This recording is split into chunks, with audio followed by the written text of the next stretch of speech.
तो stool examination की अगर हम बात करें तो सबसे पहला स्टेप जो आता है वो आता है सैंपल कलेक्शन। क्या होता है? Sample collection.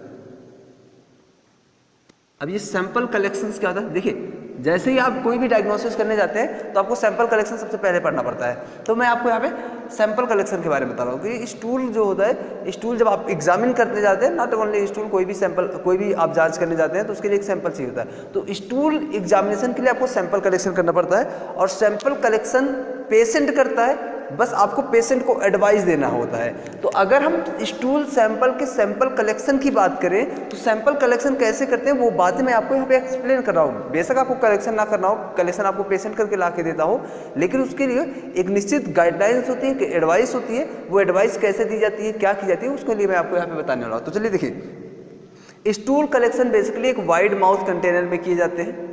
50 ml का कंटेनर्स होता है, या फिर कार्डबोर्ड में किया जाता है। कार्डबोर्ड में कर सकते हैं या वाइड माउथ कंटेनर में। जैसे यूरिन कंटेनर आपने देखा है, इस तरह से आपने इस तरह से कंटेनर देखा होगा वाइड माउथ का, चौड़े मुंह वाला ऐसे होता है, इसके ऊपर इस तरह से कैप लगे होते हैं, ये देखिए, ठीक है।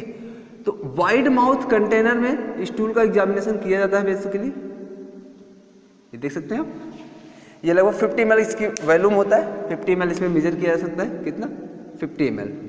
तो ऐसे ही वाइड माउथ कंटेनर में स्टूल का कलेक्शन किया जाता है। कलेक्शन करने के लिए आपको पेशेंट को एडवाइस देनी पड़ती है। और क्या एडवाइस देनी पड़ती है? एडवाइस में क्या देंगे? सबसे पहला काम होता है कि आप इस कंटेनर के ऊपर लेबलिंग एंड मार्किंग करें। क्या करें? Labelling and marking. Labelling and marking क्या करेंगे? लेबलिंग और मार्किंग में क्या किया जाता है? जैसे patient name, patient name, patient ID, patient ID.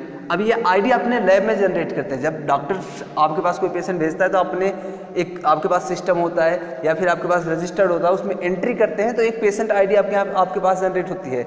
आप अपने लैब की पेशेंट आईडी जनरेट कर सकते हैं या हॉस्पिटल की पेशेंट आईडी यूज कर सकते हैं। हॉस्पिटल वाला, जो हॉस्पिटल से पेशेंट आईडी मिलती है, उसको भी यूज कर सकते हैं। तो पेशेंट आईडी, डेट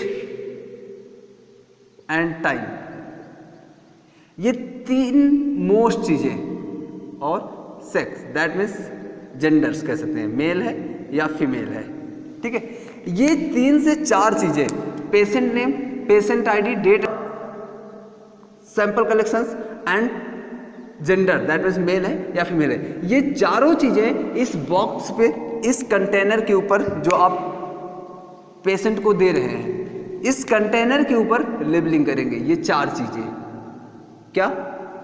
ये first, second, third and fourth, this is the must. ये सबसे इंपॉर्टेंस होता है ये आपके लिए, ये टेक्नीशियन का काम है।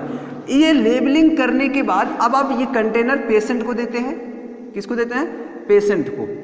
पेशेंट को कंटेनर देने के बाद पेशेंट को बता देते हैं कि आप मॉर्निंग में जब फर्स्ट टाइम स्टूल एक्सक्रेट करने के लिए जाइएगा तो उसमें से लगभग 10 से 20 ml, 10 से 20 ml, अब मैं 10 से 20 ml कह रहा हूं, अब ग्राम भी कह सकते हैं। अब ml और ग्राम क्यों कर रहा हूं मैं आपको बताऊंगा, क्योंकि अभी मैं आपको फिजिकल एग्जामिनेशन में कंसिस्टेंसी पढ़ाने वाला हूं, ये स्टूल कंसिस्टेंसी, तब वहां आपको समझ में आ जाएगा कि मैं ml में क्यों कर रहा हूं। तो 10 से 20 ml या 10 से 20 ग्राम स्टूल पेशेंट को बोल देंगे कि वो कलेक्ट कर लेगा, उसमें फिल कर लेगा।